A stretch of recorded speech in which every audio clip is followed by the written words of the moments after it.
Mark எழுதின சுவிசேஷம் 1ஆம் அதிகாரம் 12-13 வசனம் சொல்லுகிறது. உடனே ஆவியானவர் அவரை வனாந்தரத்திற்கு போகும்படி ஏவினார்.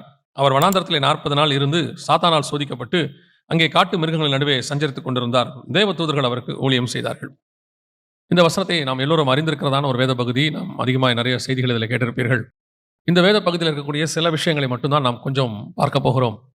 ஆண்டவர் ஊழியத்திற்கு வருவதற்கு முன்பதாக வேறு பிரிக்கப்பட்டு, இந்த உலகத்திலிருந்து வேறு பிரிக்கப்பட்டு, அவர் யோர்தானிலே ஞானஸ்நானம் பெற்று ஊழியத்தை தொடங்குவதற்கு முன்பதாக ஆண்டவர் ஒரு 40 நாள் வனாந்தரத்தில் இருக்கிறார் என்று சொல்லி நாம் பார்க்கிறோம். இயேசு கிறிஸ்துவானவர் செய்த ஒவ்வொன்றுக்கும் பின்னாடியும் ஒரு தேவ திட்டம் இருக்கும். அதோடு கூட நமக்கு ஒரு பாடம் அதில் இருக்கும். அதை நம்ம ஏன் படிக்கிறோம்னா அது நமக்கு கொடுக்கப்பட்டிருக்கு பாடமாக. அதே வேளையிலே அதுக்கு பின்னாடி ஒரு தேவனுடைய திட்டம் இருக்கும். ஆண்டவர் ஊழியத்துக்கு வருவதற்கு முன்பதாக, மனுஷர்களுக்கு போய் ஊழியம் செய்வதற்கு முன்பதாக, அவர் ஏற்கனவே நாசரேத்தில் 30 வருஷம் சோதிக்கப்பட்டார் என்று சொல்லி நாம் பார்க்கிறோம். அவர் தாமே நம்மை போல எல்லா விதத்திலும் சோதிக்கப்பட்டு, அதற்கு பிறகுதான் அவர் எங்கே வர்றாருன்னா யோர்தானுக்கு வர்றாரு. வந்த பிறகு அவர் ஊழியத்துக்கு போறாரு. 2வது ஃபேஸ் அவருடைய வாழ்க்கையில் 2வது பகுதி தொடங்குது. இப்படி தொடங்குவதற்கு நடுவில் கர்த்தர் அவரை வனாந்தரத்துக்கு கொண்டு போய் ஒரு 40 நாள் ஆயத்தம் பண்ணுகிறார். ஆயத்தம் பண்ணும்போது பொதுவாக நாம் எப்பவுமே ஒரு ஊழியத்துக்கு போகிறோம், ஒரு உபவாச ஜெபம் இருக்க போகிறோம், ஒரு வருஷம் முடியும் போது ஒரு உபவாசம் இருக்கும்ல, 21 நாள் இருக்க போகிறோம் அப்படின்னு ஒரு தீர்மானம் பண்ணுறோம். அப்படி பண்ணும்பொழுது பாருங்கள், நாம் எப்பவுமே உபவாசத்துக்கு ஒரு நல்ல காலநிலை, இடம், சூழ்நிலை எல்லாத்தையும் நாம் எதிர்பார்ப்போம். அப்படி போய் செய்யணுங்கிறது தான் நம்மளுடைய எதிர்பார்ப்பு. நம்ம அப்படி தான் செய்கிறோம். இப்போது மோசே பார்த்தீங்கன்னா மலைக்கு மேலே மேகத்துக்குள்ளே போயிடுவார். அவர் மலை உச்சிக்கு போய் அங்கேருந்து மேகத்துக்குள்ளே போயிடுவார். அது ஒரு கம்ஃபர்ட் ஜோன் மாதிரி. அது அங்கே போய் தேவனோடு கூட இரவும் பகலும் 40 நாள் புசியாமலும் குடியாமலும் இருந்தார் என்று சொல்லி நாம் பார்க்கிறோம். அதே மாதிரி சீஷர்கள் பார்த்தீங்கன்னா ஒரு ஒருமனப்பட்டு ஒரு மேல் வீட்டு அறையில் ஒரு இடத்துல தங்கியிருக்கிறாங்க. அதுக்கப்புறம் பார்த்தீங்கன்னா சாலமோன் மண்டபத்தில் தங்கியிருக்கிறாங்க. எல்லாமே பார்த்தீங்கன்னா ஒரு சேஃப் ஜோன் மாதிரி இருக்கும். எல்லாமே பார்க்கறதுக்கு நல்லாயிருக்கும். ஆனால் இயேசு கிறிஸ்து ஊழியத்தை தொடங்குவதற்கு முன்பதாக, அல்லது அவரை கொண்டு ஒரு காரியத்தை கர்த்தர் செய்வதற்கு முன்பதாக, அவரை கொண்டு போய் வச்சிருக்கிற இடம் என்னன்னு பார்த்தீங்கன்னா வனாந்தரம். வனாந்தரத்தில் ஒரு மிக முக்கியமாக நீங்கள் தெரிஞ்சு கொள்ள வேண்டிய இடம். வனாந்தரம்னா பார்த்துருப்பீங்களான்னு தெரியாது. அது ஒரு பாலைவனம் மாதிரி, ஆள் அரவம் இல்லாத இடம், யாருமே இருக்க மாட்டாங்க. இந்த பக்கம் அந்த பக்கம் பல கிலோமீட்டருக்கு மனுஷர்கள் இருக்க மாட்டார்கள். இன்னும் சொல்ல போனால் ஒரு அவசரத்துக்கு கூட தண்ணி கூட ஆள் இருக்காது. அந்த மாதிரியான ஒரு இடம் அங்கே தான் கொண்டு போய் வைக்கிறார். இந்த பகுதியை 2ஆக தியானிக்கலாம். ஆனால் நம்ம இந்த வனாந்தரத்தை பற்றி நிறைய நீங்கள் செய்தி கேட்டிருப்பீங்க. மனுஷனுடைய வாழ்க்கையில் அத்தனை பேருடைய வாழ்க்கையிலும் வனாந்தரம் என்று ஒன்று உண்டு. ஒரு சூழ்நிலை அப்படி ஒன்று வரும். நீங்கள் கவனிச்சு பார்த்தீங்கன்னா வேதத்தில் எல்லாருக்கும் இருக்கும். இப்போது ஆபிரகாம் போய் என்ன செய்வார்னா ஒரு வனாந்தரத்துக்குள்ளேருந்து கடந்து போய் தான் கானானுக்கு வருவார். அதற்கு பிறகு ஈசாக்கு பஞ்ச காலத்தில் இருப்பார், அது ஒன்று இருக்கும். அதற்கு பிறகு யாக்கோபு ஒரு பிரயாணப்பட்டு போவார் சிரியாவுக்கு. அதற்கு பிறகு இஸ்ரவேல் ஜனங்கள் வனாந்தரத்தை கடந்தார் என்று சொல்லி பார்க்கிறோம். அதுக்கப்புறம் நீங்கள் வேதத்தில் யாரும் எடுத்துக்கோங்க, எலியா வனாந்தரத்துக்கு போனார், எலிசா போனார், இப்படி யார் வேணா எடுத்துக்கோங்க. ஒரு வனாந்தரம் என்று ஒன்று இருக்கும். இயேசு கிறிஸ்து வரைக்கும் அத்தனை பேருக்கும் அப்படி ஒரு சூழ்நிலை ஒன்று வரும். அதுதான் ஆவிக்குரிய வாழ்க்கையில் நாம் கடந்து போக போகிற ஒரு பகுதி. அது இல்லாமல் கிடையாது. இன்னைக்கு கடைசி காலத்தில் இருக்கிற உபதேசங்களில் ஒன்று உங்களுக்கு உபத்திரவமே கிடையாது, எதுவுமே கிடையாது அப்படின்னு சொல்றாங்க. உபத்திரவத்தை நாம் விரும்பவில்லை, ஆனால் அது வாழ்க்கையில் ஒரு பார்ட். அது இல்லாமல் இருக்காது. அது ஒரு சைக்கிள், ஏதோ ஒரு இடத்துல வரும். உபத்திரவத்தில் 2 வகை இருக்குது. பவுல் சொல்றாரு, ஒன்று மாம்சத்தோடு, இன்னொன்று ஆவியோடு, வானமண்டலத்தின் பொல்லாத சேனைகளோடு. இன்னொன்று பசியோ பஞ்சமோ பட்டயமோ நிர்வாணமோ நாசமோசமோ. ஒன்று மாம்சத்தில் வரும், இல்லை ஆவியில் வரும். ஒரு சிலருக்கு 2ம் வரும். எப்படியோ ஒன்று கண்டிப்பாக வரும். ஒரு வனாந்தரம் வாழ்க்கையில் கடந்து வரும், ஒரு சூழ்நிலை வருவோம். எதுக்காக சொல்றேன்? அது நல்லது. ஏன்னா வேதம் சொல்லுது, நான் உபத்திரவப்பட்டது எனக்கு நல்லது, அதனாலே நான் பிரமாணங்களை கற்றுக்கொண்டேன். நாம் இந்த ஒரு கர்த்தர் உங்களை கொண்டு செய்ய விரும்பும் பொழுது உங்களை ஒரு சூழ்நிலைக்குள்ளே நடத்துவார். அதுதான் உங்களை பிராக்டிஸ் பண்ண உருவாக்கும். வனாந்தரம் என்பதை நாம் கொஞ்சம் பார்க்குற விதத்தில் தான் இருக்குது. நாம் அதை நெகட்டிவாக பார்த்தோம்னா தான் நெகட்டிவ். ஆனால் வனாந்தரத்தை நீங்கள் இப்படி எடுத்துக்கொள்ளுங்க. இஸ்ரவேல் ஜனங்களை பொறுத்த வரைக்கும் வனாந்தரம் என்பது எதை குறிக்கிறதுனா, அங்கே அவர்களுக்கு மன்னா வருகிறது, கண்மலை தண்ணி வருகிறது, அவங்களுக்கு அங்கே மேகஸ்தம்பம், அக்னி ஸ்தம்பம் எல்லாம் இருக்கு, முன்னும் பின்னுமாக பாதுகாக்கிறார். ஸோ சூழ்நிலை வரும்பொழுது கர்த்தர் வனாந்தரத்தில் நம்மளை எப்பவுமே என்ன செய்வார்னா அங்கே நடத்துவாரே ஒழிய அங்கே பத்திரமாய் பாதுகாப்பார். அதில் மாற்றுக்கிறதே கிடையாது. இது ஒரு சூழ்நிலை. இப்படி நம்ம கடந்து போக வேண்டி வரும். நம்ம அதை கடந்து போவோம். எல்லாருடைய வாழ்க்கையிலும் வரணுங்கிறது கட்டாயம் இல்லை. அது ஒரு எக்ஸாம் மாதிரின்னு வச்சுக்கோங்களேன். அந்த எக்ஸாம் வரணும். நீங்கள் எக்ஸாமே இல்லாமல் பாஸ் பண்ண தான் விரும்புவீங்க எல்லாருமே. ஆனால் எக்ஸாம் தான் உங்களை குவாலிஃபை பண்ணும், அடுத்த இதுக்கு போகிறதுக்கு அது வைக்கும். சில நேரத்தில் பிள்ளைகளுக்கு ஜுரம் வரும்போது டாக்டர் சொல்லுவாங்க, நல்லதுன்னு சொல்லுவாங்க. 6 மாதத்துக்கு ஒரு தடவை, ஒரு வருஷத்துக்கு ஒரு தடவை என்ன செய்யணும், நம்ம உடம்புல கொஞ்சம் ஒரு சின்ன ஜுரம் வரணும்பாங்க. ஏன்னா அப்போ தான் நம்மளோட இம்யூனிட்டி பவர்லாம் என்ன செய்யுமா, கொஞ்சம் ஆக்டிவ் ஆகுமா. இல்லைனா ஜுரமே வராமல் இருந்துச்சுன்னா இம்யூனல் சிஸ்டம் ரொம்ப வீக்காக இருக்கும் அப்படின்னு சொல்லுவாங்க. அதே மாதிரி தான் நம்முடைய வாழ்க்கையிலும் இந்த உபத்திரவம் என்பது அல்லது வனாந்தரம் என்பது ஒரு பகுதியாக இருக்கு. ஆனால் இன்னைக்கு நம்ம அதை மெயினாக பார்க்கல. நம்ம பார்க்க போகிறது என்னன்னா, அந்த வசனம் சொல்லுது, அவர் வனாந்தரத்தில் 40 நாள் இருந்து சாத்தானால் சோதிக்கப்பட்டு அங்கே காட்டு மிருகங்களுக்கு நடுவே சஞ்சரித்துக் கொண்டிருந்தார்னு இருக்கு. அதான் நான் சொன்னேன் இல்லையா, பொதுவாக நம்ம எப்பவுமே ஒரு நல்ல என்வாரன்மெண்ட் தானே விரும்புவோம். ஆனால் வசனம் இங்கே சொல்லுது, அவர் காட்டு மிருகங்களுக்கு நடுவே சஞ்சரித்துக் கொண்டிருந்தார். யோசிச்சு பாருங்க, ஏன் காட்டு மிருகங்களுக்கு நடுவில் கொண்டு போய் ஆண்டவர் அவரை வைக்கணும்? பிதாவாகிய தேவன் தன்னுடைய குமாரனை கொண்டு போய் ஒரு காரியத்தை செய்யும் போது காட்டு மிருகங்கள் நடுவில் கொண்டு போய் வைக்கிறார் என்று இருக்கிறது. இது ஆவிக்குரிய விதத்தில் தான் நாம் இன்னைக்கு பார்க்க போகிறோம். இந்த காட்டு மிருகத்தினுடைய காரியங்களை நீங்கள் நல்லா கவனிச்சு பார்த்தீங்கன்னா, ஆதியாகமத்தின் புஸ்தகத்திலிருந்து ஆண்டவர் சொல்லும் போதெல்லாம் ஒரு காரியத்தை சேர்த்துக்கொண்டே வருவார். ஆதியாகமம் 1ஆம் அதிகாரம் 28வது வசனம் வாசிங்க பார்ப்போம். ஆதியாகமம் 1:28 வாசிங்க. பின்பு தேவன் அவர்களை நோக்கி, நீங்கள் பலுகி பெருகி பூமியை நிரப்பி அதை கீழ்ப்படுத்தி சமுத்திரத்தின் மச்சங்களையும் ஆகாயத்து பறவைகளையும் பூமியின் மேல் நடமாடுகிற சகல ஜீவ ஜந்துகளையும் ஆண்டு கொள்ளுங்கள் என்று சொல்லி தேவன் அவர்களை ஆசீர்வதித்தார். இது காட்டு மிருகங்கள், அதாவது ஆண்டவர் படைக்கும் போதே காட்டு மிருகம் நாட்டு மிருகம்னு படைக்கிறாரு. 1:24 ஆதியாகமத்துல, 28 அவைகளை ஆண்டு கொள்ளுங்கள் என்று சொல்லுகிறார். ரெண்டாவது, இது முடிஞ்சிருச்சு, அவன் விட்டுட்டான், எல்லா காரியம் போயிடுச்சு, திருப்பி கர்த்தர் ரீஸ்டார்ட் பண்றாரு. நோவா வைத்து சொல்லுகிறார். நோவா இடத்துல சொல்லும்போது வாசிங்க, 9ஆம் அதிகாரம் 2வது வசனம் வாசிங்க பாப்போம். உங்களை பற்றிய பயமும் அச்சமும் பூமியுள்ள சகல மிருகங்களுக்கும் ஆகாயத்துள்ள சகல பறவைகளுக்கும் உண்டாயிருக்கும். பூமியிலே நடமாடுகிற யாவும் சமுத்திரத்தின் மச்சங்கள் யாவும் உங்களுக்கு கையளிக்கப்பட்டன. ஒவ்வொரு வாட்டியும் ஒரு ஆசீர்வாதத்தை கொடுக்கும்போது, ஒரு வாக்குத்தத்தத்தை கொடுக்கும்போது அதன் மேலே ஒரு அதிகாரத்தை கொடுக்கிறார். அதாவது இந்த காட்டு மிருகங்களுக்கு மேலே ஆண்டவர் என்ன செய்யறாரு? ஒரு அதிகாரத்தை கொடுக்கிறார். அதை ஆண்டு கொள்ளுங்கள், உங்களை பத்தின பயம் அதற்கு இருக்க கடவுது, நீங்கள் அதை கையளிக்கப்பட்டது, அது மேல நமக்கு ஒரு அதிகாரம் இருக்கு அப்படின்றார். இந்த காட்டு மிருகம் அப்படிங்கறதுடைய அதிகாரத்தை பத்தி நான் லிட்டரலா போக விரும்பல. அப்படின்னா நீங்க காட்டுக்கு போய் யானை அடக்கணுமா, புலி அடக்கணுமா, சிங்கத்தை அடக்கணுமா, அந்த இடத்துக்கு நான் வரவே இல்லை. வேதத்தில் கொடுக்கப்பட்டது எல்லாமே ஒரு ஆவிக்குரிய அர்த்தத்தினுடைய தன்மையாக இருக்கிறது. இப்போ இந்த காட்டு மிருகம் அப்படின்னு சொல்லக்கூடியதுல ஆண்டவர் ஏன் காட்டு மிருகத்தோட சஞ்சரிக்கிறாருன்னா, அதை ஜெயிக்க வேண்டியது அவசியமா இருக்கிறது. ஏன்னா இந்த காட்டு மிருகம் தான் மனுஷனை ஜெயிச்சிருச்சு. எங்க ஜெயிச்சிருச்சுன்னு வாசிங்க, ஆதியாகமத்தின் புஸ்தகம் 3ஆம் அதிகாரம் 1வது வசனத்தை வாசிங்க பார்ப்போம். தேவனாய கர்த்தர் உண்டாக்கின சகல காட்டு ஜீவன்களை பார்க்கிலும் சர்ப்பமானது தந்திரமுள்ளதாய் இருந்தது. அப்போ இந்த சர்ப்பத்தினுடைய வார்த்தைக்கு தான் மனுஷி செவிசாய்த்தாள், மனுஷனுடைய வார்த்தைக்கு மனுஷன் செவிசாய்த்தான். டோட்டலாக எல்லாம் போயிருச்சு. அப்போ அந்த பிசாசு இயேசு கிட்ட சொல்லும்போது சகல அதிகாரம் எனக்கு கொடுக்கப்பட்டிருக்கிறது அப்படின்னு சொல்லுது. யாருக்கிட்ட இருந்தனா? ஆதாம் கிட்ட இருந்து கொடுக்கப்படுகிறது. இப்போ இயேசு சொல்றாரு, நான் இழந்து போனவங்களை மீட்கவும் ரட்சிக்கவுமே வந்தேன் என்று சொல்லி. ஆதாம் கிட்ட இழந்தது எல்லாத்தையும் மீட்கும்படிதான் இயேசு வந்தார். அப்போ இந்த காட்டு மிருகத்துக்கிட்ட எல்லாம் கொடுக்கப்பட்டு விட்டது. இப்போ இயேசு கிறிஸ்து என்ன செய்யறாரு? சாத்தானால் சோதிக்கப்பட்டு, இப்போ அந்த சாத்தான் காட்டு மிருகத்தை வச்சுதான் ஆதாம பிடிக்கிறான். இப்போ இங்க நல்லா கவனிச்சு பாத்தீங்கன்னா அந்த வசனம் மார்க் தெளிவா சொல்லுது, அவர் வனாந்தரத்தில் 40 நாள் இருந்து சாத்தானால் சோதிக்கப்பட்டு காட்டு மிருகங்கள் நடுவே சஞ்சரித்தார். இந்த சாத்தானுக்கும் காட்டு மிருகத்துக்கு நடுவில் ஒரு சம்பந்தம் இருக்குது. அந்த காட்டு மிருகமாகிய பாம்பை தான், சர்ப்பத்தை தான் முதல்ல பயன்படுத்தி அந்த குடும்பத்தை பிடிச்சான். அதே மாதிரி தான் இப்போ வசனம் சொல்லுது, இந்த காட்டு மிருகத்தையும் சாத்தானையும் ஜெயிக்க வேண்டி இருக்கிறார். இதுதான் இயேசு கிறிஸ்துவானவர் அந்த வனாந்தரத்தில் காட்டு மிருகத்துக்கு நடுவில் சஞ்சரித்து சாத்தானை ஜெயிக்கிறார் என்று சொல்லி நாம் பார்க்கிறோம். அப்போ நம்முடைய வாழ்க்கையிலும் இது நடக்கும். இயேசு எப்படி எல்லாவற்றையும் கிராஸ் பண்ணாரோ நாம அதை தான் செய்யணும். அவருடைய ஃபுட் ஸ்டெப்ஸ் அதை தான் நம்ம ஃபாலோ பண்றோம். அப்பதான் அவர் சொல்றாரு, வெளிப்படுத்தின விசேஷத்தை சொல்லும் பொழுது, நான் என் பிதாவினிடத்திலே நான் ஜெயம் பெற்று பிதாவினிடத்திலே அதிகாரத்தை பெற்றுக்கொண்டது போல அப்படிங்கிறார். நான் ஜெயம் பெற்று பிதாவினிடத்தில் அதிகாரத்தை பெற்றுக்கொண்டது போல ஜெயம் கொள்கிறவன் எவனோ அவனையும் நான் என்னோடு கூட சிங்காசனத்தில் உட்கார வைத்துக் கொள்வேன்ங்கிறார். அப்ப அவர் எப்படி ஜெயிச்சு பிதாவோடு கூட போய் சிங்காசனத்தில் உட்கார்ந்தாரோ அதே மாதிரி நீங்களும் நானும் ஜெயித்து சிங்காசனத்தில் அவர் கூட உட்கார வேண்டி இருக்கிறது. அப்படி இருக்கும் பொழுது இந்த காட்டு மிருகத்தை ஜெயிக்கிறது ரொம்ப இம்பார்ட்டன்ட். இது ஒரு பார்ட். நீங்க நல்ல ஆதியாகமத்திலும் இருக்கு, நோவா கிட்டையும் இருக்கு, இயேசு கிட்டையும் இருக்கு. நீங்க நல்லா கவனிச்சு பாத்தீங்கன்னா ஆதியாகமத்தில் வெளிப்படுத்தின விசேஷம் வரைக்கும் இந்த தேவ பிள்ளைகளுக்கு விரோதமாக ஒரு ஒரு இந்த அனிமல் ஸ்பிரிட் அப்படின்னு சொல்லுவாங்க. பவுல் சொல்லும்போது கூட சொல்லுவாரு, நான் மிருகங்களோடு கூட போராடினேன் போல போராடினேன் அப்படிம்பாரு. அப்படின்னா என்ன அர்த்தம்னா, அது ஒரு வகையான ஸ்பிரிட். அந்த ஸ்பிரிட் நம்மளை என்ன செய்யும்? சபையோ விசுவாசியோ குடும்பத்தையோ நமக்கு விரோதமாய் அது போராடும். அப்போ சில நேரத்தில் இந்த பிசாசு வரட்டுறவங்க சொல்லுவாங்க, அங்கே ஒரு பாம்பு மாதிரி இருந்துச்சு, அங்கே அவங்க பண்ணும்போது அந்த மாதிரி ஒரு ஸ்பிரிட் ஓடிச்சு அப்படிலாம் சொல்லுவாங்க. நான் அதை பற்றி பேச விரும்பல. நான் சொல்ல வருகிறது வேறொரு விஷயத்தை குறித்து. இந்த காட்டு மிருகத்தை ஜெயிப்பது என்றால் என்ன அப்படின்னு சொல்லி தான் பார்க்க போகிறோம். முதலாவது வேதத்தில் நீங்க வாசிச்ச வசனமானது ஆதியாகமத்தில் நீங்க வாசிச்சீங்க இல்லையா? 3ஆம் அதிகாரத்தில் திருப்பி 1ஆம் வசனம் திருப்பி வாசிங்களே பார்ப்போம். தேவனாய கர்த்தர் உண்டாக்கின சகல காட்டு ஜீவன்களை பார்க்கிலும் சர்ப்பமானது தந்திரமுள்ளதாய் இருந்தது. முதலாவது இந்த சர்ப்பம் தான் முதல் குடும்பம், ஃபேமிலி, தோட்டம், சபை எப்படின்னு வச்சுக்கலாம். தோட்டம் என்பது சபைக்கு அடையாளமாக இருக்கிறது. ஏசாயா புஸ்தகம் 5ஆம் அதிகாரம் 2வது வசனத்தின்படி அது தோட்டம் என்பது சபையாக இருக்கிறது. அதே நேரத்தில் தோட்டம் என்பது ஒரு குடும்பமாகவும் இருக்கிறது. ஏன்னா அங்க 2 பேரும் உள்ளே இருக்கிறாங்க. ஸோ நீங்க குடும்பம்னு வச்சுக்கலாம், சபைன்னு வச்சுக்கலாம், எப்படி வேணாலும் இருக்கலாம். அப்படி இருக்கும் பொழுது முதலாவதான உள்ளே வந்த மிருகம் என்னன்னு கேட்டீங்கன்னா காட்டு மிருகம். இந்த காட்டு மிருகம் உள்ளே வருவதற்கு முதல்ல செஞ்ச தப்பு, நாம் அடிக்கடி இந்த வசனத்தில் நான் அதை வாசிக்கும் போது நினைப்பேன், ஆதாம் பழம் சாப்பிட்டாரு, ஏவாள் பழம் சாப்பிட்டாங்களா, 2வது தான். முதல்ல அவங்க பண்ண மிகப்பெரியதான ஒரு மிஸ்டேக் என்ன அப்படின்னு கேட்டீங்கன்னா, அந்த 2ஆம் அதிகாரம் 15ஆம் வசனம் வாசிங்க பாப்போம். ஆதியாகமம் 2:15 வாசிங்க. தேவனாய கர்த்தர் மனுஷனை ஏதேன் தோட்டத்தில் அழைத்து கொண்டு வந்து அதை பண்படுத்தவும் காக்கவும் வைத்தார். அப்ப தோட்டத்துக்குள்ள மனுஷனை வச்சதுக்கான நோக்கம் என்னன்னா, ஒன்னு அதை மெயின்டைன் பண்ணணும், பண்படுத்தவும். 2வது காக்கவும், வாட்ச் இட் அல்லது கீப் இட் அப்படின்னு இருக்கும் இங்கிலீஷ்ல.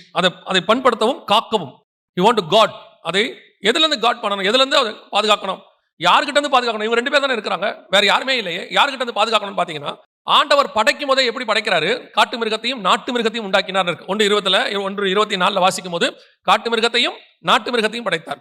அப்படி இருக்கும்போது கர்த்தர் ஒரு தோட்டத்தை, ஒரு வேலியை போட்டு ஒரு தோட்டத்தை கொடுத்து, இதை நீ பாத்துக்கோ அப்படின்னா என்ன அர்த்தம்னா, வெளியே இருந்து எதுவும் உள்ளே வராம பாத்துக்கோ அப்படின்னு அர்த்தம். அதான் காக்கவும் அப்படின்னு அர்த்தம். அப்போ இந்த சர்ப்பம் என்பது தோட்டத்துக்குள் இருந்த மிருகம் அல்ல, தோட்டத்துக்குள் வந்த மிருகம், காட்டு மிருகம். தோட்டத்துக்கு வெளியே இருக்கிறதுக்கு பேர் தான் காடு. அப்ப அந்த வெளியே இருந்து உள்ளே வருகிறதான சர்ப்பம் அது வந்து இவர்களை வச்சிக்குது. அப்போ முதலாவது நாம் செய்ய வேண்டியது என்னன்னு கேட்டீங்கன்னா, இந்த சர்ப்பம் உள்ளே வராமலேயே தடுக்கணும். சர்ப்பம் உள்ள வராமலேயே தடுக்கணும். அது 2 பேருக்கும் உரியது. ஆதாமுக்கும் உரியது, ஏவாளுக்கும் உரியது. ஏன்னா ஆதாமுக்கு கொடுக்கப்பட்ட உபதேசம் ஏவாளுக்கும் உரியது. ஒரு சிலர் சொல்லுவாங்க, அது ஆதாமுக்கு தான் ஆண்டவர் சொன்னாரு, ஆதாம் தான் ஒழுங்கா காவல் செய்யாம விட்டுட்டான்னு. ஆதாம் கிட்ட சொல்லும் போது ஏவாள் ஆதாமுக்குள்ள இருக்கிறாங்க. நீங்க எபிரேயர்ல வாசிக்கும் போது ஆபிரகாம் மெல்கிசேதேக்குக்கு காணிக்கை கொடுக்கும் போது எபிரேயர் புத்தகம் சொல்லுது, காணிக்கை வாங்க வேண்டிய லேவியும் அவன் அறையில் இருந்தான் அப்படின்னு இருக்கு. சோ அதன் அடிப்படையில ஆதாமுக்குள்ள ஏவாளும் இருக்கிறாங்க. இவங்க 2 பேருடைய வேலை என்ன? இப்ப சொல்ல போனா கணவன் மனைவி 2 பேருடைய வேலை என்ன அப்படின்னு கேட்டீங்கன்னா, வீட்டுக்குள்ள அந்த பாம்பு நுழையாதபடி பாதுகாத்துக் கொள்வது உங்களுடைய பிரதானமான வேலை. First important.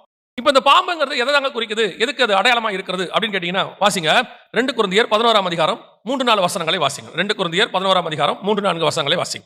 ஆகிலும் சர்ப்பமானது தன்னுடைய தந்திரத்தினாலே ஏவாளை வஞ்சித்தது போல உங்கள் மனதும் கிறிஸ்துவை பற்றிய உண்மை நின்று விலகும்படி கெடுக்கப்படுமோ என்று பயந்திருக்கிறேன். இப்ப அத பவுல் எதுக்கு கம்பேர் பண்ணி எழுதுறாரு, ஆவியானவர் எழுதுறான்னு கேட்டீங்கன்னா, எப்படி சர்ப்பம் வந்து ஏவாளை வஞ்சித்ததோ அத உபதேசத்துக்கு ஈக்குவலா எழுதுறாரு. எந்த உபதேசம்? உள்ளுக்குள்ளே நாங்கள் ஒரு உபதேசம் கொடுக்கிறோம். அதாவது தோட்டத்துக்குள்ளே கர்த்தர் ஆதாமுக்கு ஒரு உபதேசம் கொடுத்திருக்காரு. என்ன கொடுத்திருக்காரு? இதை சாப்பிடாத, இதை சாப்பிட்டா நீ வந்து மரணம் அடைவ. இது சாப்பிடுறதுங்கிறது எதுக்கு அடையாளமா இருக்குன்னா உபதேசம், போஜனபானம். சோ சாப்பிடுறது அவர் எதுக்கு அடையாளமா கொண்டாடுறா? உபதேசத்துக்கு கொண்டாடுறாரு.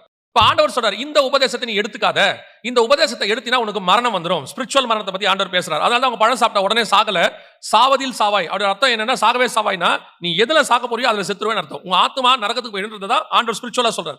அப்போ முதலாவதாக தோட்டத்துக்குள் ஒரு உபதேசம் கொடுக்கப்படுகிறது. இந்த உபதேசத்துக்கு மாறாக ஒரு உபதேசம் வெளியிருந்து உள்ளே வருது. அந்த உபதேசம் என்ன சொல்லுது? சாப்பிடுன்னு சொல்லுது.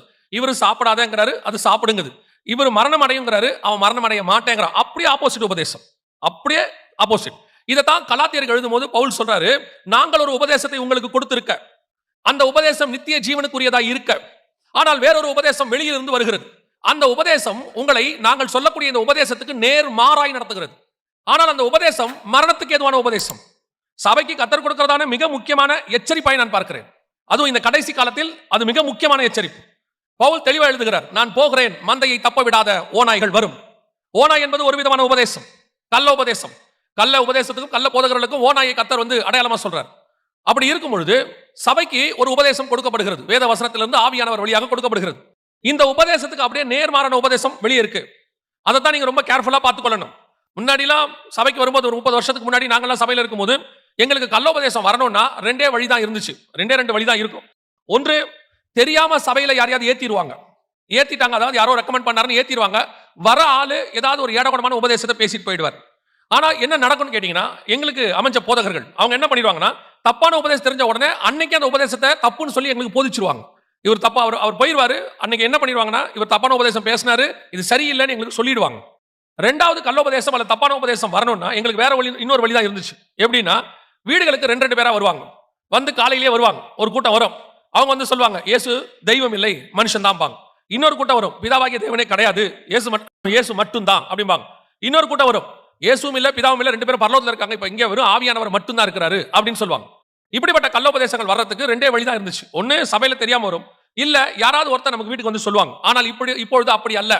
இப்பொழுது இந்த கள்ளோபதேசமானது பல விதத்தில் வருது. அதுக்கு மெயின் காரணம் உங்க கையில உள்ள செல்போன்.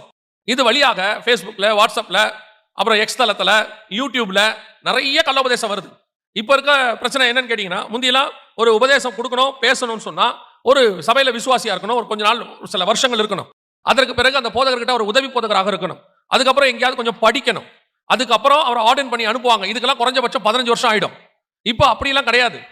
இன்னைக்கு வெளியே கள்ளோபதேசம் தலைவிரிச்சாடிட்டு இருக்குது. விசுவாசிகளுக்கு சொல்லுகிறோம், உங்களுக்கு ஒரு நல்ல உபதேசம் உள்ள சபையில் இருக்கிறீர்கள், அந்த உபதேசம் இங்கே கொடுக்கப்படுகிறது, அதுல நினைத்திருங்கள், அப்படியே அளப்புண்டு தெரியாதிருங்கள். இன்னைக்கு இதை கண்டிப்பா சொல்ல வேண்டியது அவசியமா இருக்கு. கடைசி காலத்துல சில ஒரு மனுஷனோட பேசிக்கிட்டு இருந்தேன். அப்ப அந்த மனுஷன் சொன்னாரு, இந்த ஊர்ல பிரதர் எனக்கு தெரிஞ்ச ஒரு நல்ல சர்ச்சே இல்லை அப்படின்னாரு. எனக்கு ஆச்சரியமா இருந்துச்சு. எப்படி சொல்றீங்க அப்படின்னு கேட்டேன். அவர் சொன்னாரு, நானும் எல்லா சர்ச்சுக்கும் போய் பார்த்துட்டேன், ஒரு சர்ச்சும் சரியில்லைன்னாரு. ஒரு வருஷத்துக்குள்ள கிட்டத்தட்ட 3 வாரம் ஒரு சர்ச்சுக்கு போயிருக்கிறார். அந்த ஊர்ல இருக்க 10-15 சர்ச்சையும் பார்த்துட்டு சபை சரியில்லைங்கிறார். இப்போ நான் சொல்றேன், சரியான சபை ஒன்று உலகத்தில் இல்லவே இல்லை. சபை என்பது சரியா இருக்கிற இடம் அல்ல, சரிப்படுத்துகிற இடம். அங்க போனா சரியாகும். அங்க இருக்கிறது எல்லாம் எப்படி இருக்கும் கேட்டீங்கன்னா, கால்வாசி பாவி, அரைவாசி பாவி, முக்காவாசி பாவி, முழு பாவி எல்லாம் இருக்கும். அதை சரி பண்றதுக்கு தான் சர்ச்சு. நீங்க சொல்றது எப்படி இருக்குன்னு கேட்டீங்கன்னா, நான் மெக்கானிக் ஷாப்புக்கு போனேன், எல்லாமே ரிப்பேர் ஆன காரா இருக்குன்றீங்க. பின்ன மெக்கானிக் ஷாப்ல என்ன இருக்கும்? ரிப்பேர் ஆன கார் தான் இருக்கும். உங்களுக்கு புது கார் வேணும்னா நீங்க எங்க போகணும்? ஷோரூமுக்கு போகணும், பரலோகத்துக்கு தான் போகணும். அங்கதான் பர்ஃபெக்ட் இருக்கு. 100% பர்ஃபெக்ட் ஷோரூம் அங்கதான் இருக்கு. பழுதற்றதும் குறையற்றதும் எல்லாம் அங்கதான் இருக்கு. அங்கதான் போய் பாருங்க, தீட்டுள்ளதும் அருவருப்பதும் பொய்யை நடப்பிக்கிறது ஒன்றும் அதுக்குள் பிரவேசிக்காது. ஷோரூம் அங்க இருக்கு, ஓனர் அங்க உட்கார்ந்திருக்காரு. சபைக்கு எதுக்கு வரிய? இங்கே பலவீனமானவர்களை கொண்டுதான் கர்த்தர் பேசுகிறார். Nobody is perfect. இந்த பூமியில் இருக்கிற வரைக்கும் ஒருத்தனும் இங்க பெர்ஃபெக்ட் கிடையாது. பர்ஃபெக்டா இருந்தா கர்த்தர் தூக்கிட்டு மேல போயிடுவார். அதுக்கப்புறம் பூமியில வேலையும் கிடையாது. இன்னைக்கு சபைக்குள்ள உட்காந்துட்டு ஒரு கள்ள உபதேசம், சபைக்குள்ள ஆயிரக்கணக்கான உபதேசங்கள் வெளியே அலைஞ்சு திரியுது. தயவு செய்து கேர்ஃபுல்லாக இருங்க. தயவு செய்து விசுவாசிகளுக்கு சொன்ன, நான் உங்களுக்கு குறை சொல்லவே இல்லை. எவனை விழுங்கலாமோ என்று பிசாசு வகை தேடி சுத்தி திரிகிறான். நீங்கள் ஜெயிக்க வேண்டிய முதலாவது ஒன்னு விஷயம் நல்லா தெரிஞ்சுக்கோங்க. எங்க போதகர் எனக்கு சொல்றது நான் உங்களுக்கு சொல்றேன். எதில் விழுந்தவனையும் தூக்க முடியும், உபதேசத்தில் விழுந்தவனை தூக்குறது ரொம்ப கஷ்டம். ஏன்னா அது ரொம்ப பவர்ஃபுல். அதை நீங்க ரொம்ப கேர்ஃபுல்லா உள்வாங்கணும். நீங்க அதை இன்னைக்கு போய் பாருங்க, ஒரு தப்பான சாப்பாடு சாப்பிட்டுட்டா உங்க உடம்புக்கு ஒத்துக்க மாட்டேங்குது. அது தேவையில்லாத பிரச்சனையை பண்ணுது. அதே மாதிரி தப்பான உபதேசம் உங்கள் ஆத்மாவை கெடுத்து போடும். இன்னைக்கு சர்ப்பம் உள்ளே நுழைக்குது. ரெண்டாவது, அந்த சர்ப்பம் சொல்லுகிறது சரியா தப்பாங்கிறத முதல்ல நீங்க புரிஞ்சுக்கிற அளவுக்கு வேத வசனத்துல வளர்ந்துருக்கணும். ஓரளவுக்காவது நீங்க வசனத்துல வளரணும். நீங்க எல்லாருமே டிபெண்டபிள் ஆயிட்டீங்க. இப்ப ஏதாவது ஒண்ணுனா ஜுரமா பாஸ்டர் கிட்ட போயிடுவோம், டெலிவரன்ஸா அங்க ஒருத்தர் பிசாசு துரத்துறாரு, வெளிப்பட்ட விசேஷத்துல டவுட்டா அவருக்கு ஒரு ஃபோன் பண்ணுவோம், உன்னத பாட்டா இவருக்கு ஃபோன் பண்ணுவோம். இப்படி டிபெண்டபிளாவே இருக்கீங்க. உட்காந்து நீங்க படிங்க, நீங்க வாசிங்க, வசனத்துக்கு இம்பார்ட்டன்ஸ் கொடுங்க.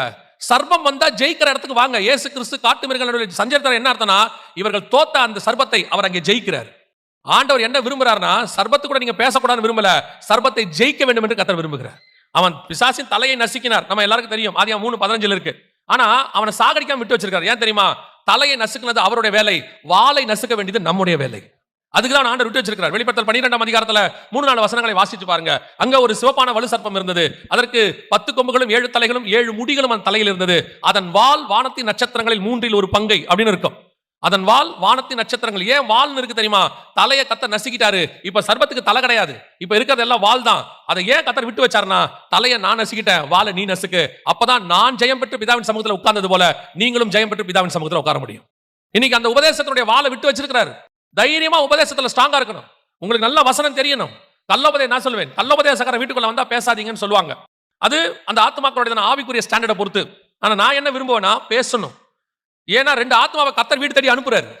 கள்ளோபதேசக்காரன் வரான், அவங்கிட்ட பேசி அவன் ஆத்மாவை ஆண்டவருக்குள்ள கொண்டு வரதுக்கு நல்ல சான்ஸ் அது. அவன் வந்து ஆண்டவரை ஏற்றுக்கொள்ளாம இருக்கிறான், அல்லது தவறான உபதேசத்துல இருக்கிறான். சொல்ல வேண்டியது நல்ல நம்ம பொறுப்பு தானே. ஆனா இங்க என்ன பிரச்சனைனா, விசுவாசிக்க வசனம் தெரியாது. கள்ளோபதேசக்காரன் அப்படியே 20 வசனத்தை வரிசையா பேசுறான். உங்களுக்கு 4 வசனத்துக்கு மேல வராது. நீங்களும் இப்படிப்பட்ட காரியங்களுக்கு தயவு செய்து உங்களை பாதுகாத்துக் கொள்ளுங்கள். வாலிப பிள்ளைகளுக்கு சொல்றேன், பெற்றோர் இன்னைக்கு கல்லூரிகளிலே இப்படிப்பட்டதான வாலிப பிள்ளைகளை பிடிக்கிறதுக்கு நிறைய காரியங்களை வளவிரிச்சு வச்சிருக்காங்க, வலைத்தளத்துல வச்சிருக்காங்க.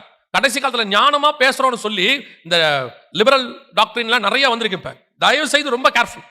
இந்த நம்ம வாலிப பிள்ளைகளை பிடிக்கிறதுக்கு நிறைய விஷயத்தை ஆன்லைன்ல வச்சிருக்காங்க. இங்க நிறைய வாலிப பிள்ளைகள் இருக்கிறீங்க. இந்த போய் ஆன்லைன்ல உட்கார்ந்துக்கிட்டு சர்ச் பண்றேன்னு ஒண்ணு வந்திருக்கு. ஒரு விஷயத்தை நல்லா புரிஞ்சுக்கோங்க. தேவையில்லாத ஒரு விஷயம் வீட்டுக்குள்ள இருந்தால் அதுக்கு பேர் வேஸ்ட். அதுக்கு பேர் என்னது? வேஸ்ட். தேவையில்லாம இருந்தாலும் அதுக்கு பேர் வேஸ்ட். அதே மாதிரி உங்களுக்கு தேவையில்லாததை படிப்பதும் வேஸ்ட். சிலர்லாம் உட்காந்து எதையாவது நோண்டிக்கிட்டே இருக்குது. அவன் ஏதாவது ஒரு நூதனமான கேள்வி கேட்டு விட்டுறான். அது அவன் பிசாசுடைய வேலையை என்ன தெரியுமா? உன்னை குழப்பி விடுறது, அவ்வளவுதான்.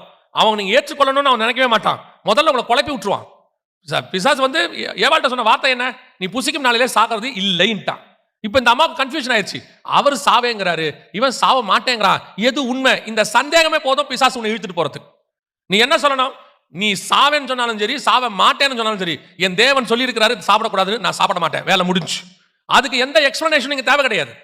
பிசாசுக்கு எந்த எக்ஸ்பிளன் கொடுக்க வேண்டியதில்லை. அநேக காரியங்களை படிச்சதுனால நீங்கள், அதான் வசனம் சொல்றது, அறிவு பெருக்கம் நோய் பெருக்கம். தயவு செய்து இந்த மாதிரி சர்ப்பங்கள் வருது, உங்கள் குடும்பத்தை வேலி அடைச்சு பாதுகாத்துக் கொள்ளுங்க. அதான் ரொம்ப இம்பார்ட்டன்ட். தோட்டத்தை காக்கவும் பண்படுத்தவும் வைத்தார்.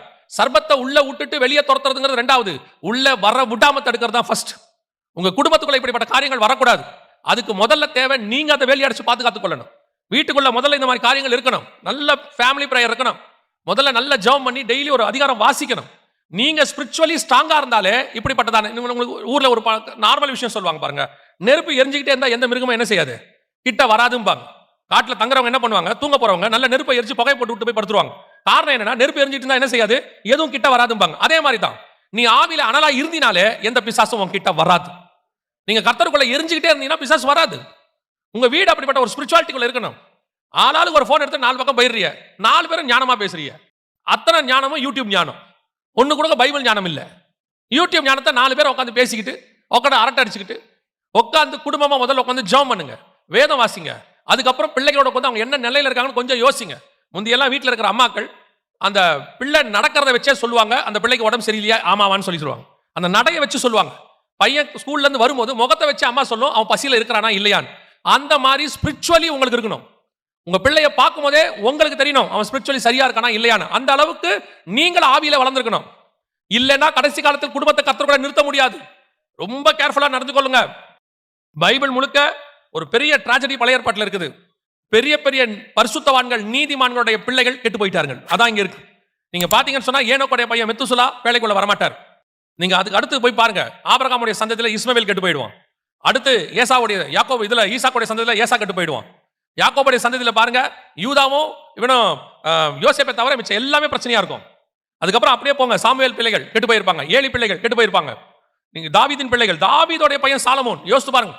நீங்கள் நீதிமான் என்கிறதுனாலே மட்டும் உங்கள் குடும்பம் பரலோகத்துக்கு வரும் என்று எதிர்பார்க்க முடியாது. கர்த்தர் உங்ககிட்ட கொடுத்ததுல பிரதானமானதை பரலோகத்துக்கு கொண்டு வர வேண்டியது நீங்கள் உங்கள் பிள்ளைகளை தான் கொண்டு வரணும் பரலோகத்துக்கு. நீங்க வச்சிருக்கிற எதை இழந்தாலும் பிரச்சனை இல்லை, பிள்ளைகள் ஆத்துமாக்களை இழந்துடாதீங்க. இன்னைக்கு சர்பம் வீட்டு வாசல்ல நிக்குது, உங்க பிள்ளைகளை கவி கொண்டு போறதுக்கு நிக்குது. ஸ்கூலுக்கு அனுப்புறோம், காலேஜுக்கு அனுப்புறோம், எல்லாம் நம்ம அனுப்புறது பாபிலோனுக்குள்ள அனுப்புற மாதிரி. ஆனா நம்ம பிள்ளை தானியலா இருந்துச்சுன்னா பாபிலோன்ல எந்த பிரச்சனையும் தப்பிச்சு வந்துடும். ஆனா நம்ம பிள்ளை ஸ்ட்ராங்கா இல்ல, அது எருசலேமிலேயே கெட்டு போகும். தயவு செய்து குடும்பத்துல டெய்லி ஜெபம் பண்ணுங்க, பிள்ளைகளோட உட்கார்ந்து பேசுங்க. ஸ்பிரிச்சுவலி உங்க பிள்ளைகளுக்கு இம்பார்ட்டன்ஸ் கொடுங்க. பெற்றோரே பிள்ளைகளை ஞாயிற்றுக்கிழமை சர்ச்சுக்கு கூட்டு வரதில்லை, உட்கார்ந்து படின்றாங்க. வீட்டுல படிப்பு முக்கியம், நான் இல்லைங்கள, அது ரெண்டாவது. எக்ஸாம் முக்கியம், அது ரெண்டாவது. உங்க பிள்ளைகளுடைய ஆத்துமா தான் முக்கியம், அது ஃபர்ஸ்ட்.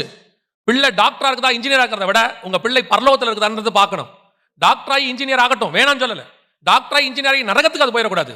டாக்டராகி இன்ஜினியரிங் பரலோகத்துக்கு போகணும். பரலோகத்துக்கு போகும்போது டாக்டர் வந்தாரா இன்ஜினியர் வந்தாரான்னு பார்க்க மாட்டாங்க, உண்மையும் உத்தமம் உள்ளவன் வந்தானா தான் பார்ப்பாங்க. ஸோ இம்பார்ட்டன்ஸ் அதுக்கு கொடுங்க. மார்க் 4 குறையட்டும் பிரச்சனை இல்லை, உங்க பிள்ளை ஆவில வளர்ந்துட சோத்திரம். இன்னும் சொல்றேன், அப்படிலாம் இருந்தா எப்படிங்க வாழ்க்கையில முன்னேறலாம்? நாளைக்கு என் பிள்ளை எதிர்காலம் என்ன ஆகும் நல்லா கவனிச்சுக்கொள்ளுங்க. கர்த்தருடைய பார்வையில உண்மை உள்ள மனுஷன் பரிபூர்ண ஆசீர்வாதங்களை பெறுவான். உங்க பிள்ளை உண்மையா இருந்துச்சுன்னா படிச்சாலும் படிக்காவிட்டாலும் கர்த்தர் உயர்த்துவார், அவன் உண்மைக்கு தக்கதாய் உயர்த்துவார். ஆடு மேய்க்கிறவனை ராஜாவாய் மாத்த கர்த்தரால் முடியும். இயேசு கிறிஸ்து 12 சீஷர்களை செலக்ட் பண்ணும்போது வெறும் படிக்காதவனையும் செலக்ட் பண்ணல, வெறும் படிச்சவனையும் செலக்ட் பண்ணல, கவர்மெண்ட் ஸ்டாஃபையும் செலக்ட் பண்ணியிருக்காரு, மீன் பிடிக்கிறவரையும் செலக்ட் பண்ணியிருக்காரு. கர்த்தருடைய பார்வையில அவன் மேல் உள்ள அழைப்பு தான் முக்கியமே ஒழிய அவன் யாரு என்ன கோத்திரம் என்ன குவாலிஃபிகேஷன் கர்த்தருக்கு முக்கியம் இல்லை. இது அறிவு பெருக்கத்தின் காலம், எல்லாரும் படிக்கணும்னு நினைக்கிறீங்க, படிங்க. ஆனா கர்த்தருக்கு தான் இம்பார்ட்டன்ஸ். தயவு செய்து கேர்ஃபுல்லாக இருந்து கொள்ளுங்க. நீங்க கர்த்தர் கொடுத்த தோட்டத்தை விட்டுட்டு நீங்க தோட்டத்துக்குள்ள அந்த பழம் பறிச்சு வச்சேன் இந்த பழம் பறிச்சு வச்சிருக்கிற ஆண்டவரை எல்லாம் வச்சிருக்க ஆண்டவர் கேட்பாரு, உன் பிள்ளை எங்கன்னு கேட்பாரு. உன் பிள்ளை எங்க? எல்லா வீட்டுக்குள்ள இருக்குது, ஃப்ரிட்ஜ் இருக்குது, நல்ல காஸ்ட்லி கார் இருக்குது, பிள்ளைகளுக்கு சொத்து இருக்குது, எல்லாத்தையும் சேர்த்து வச்சிருக்கீங்க, நல்லது.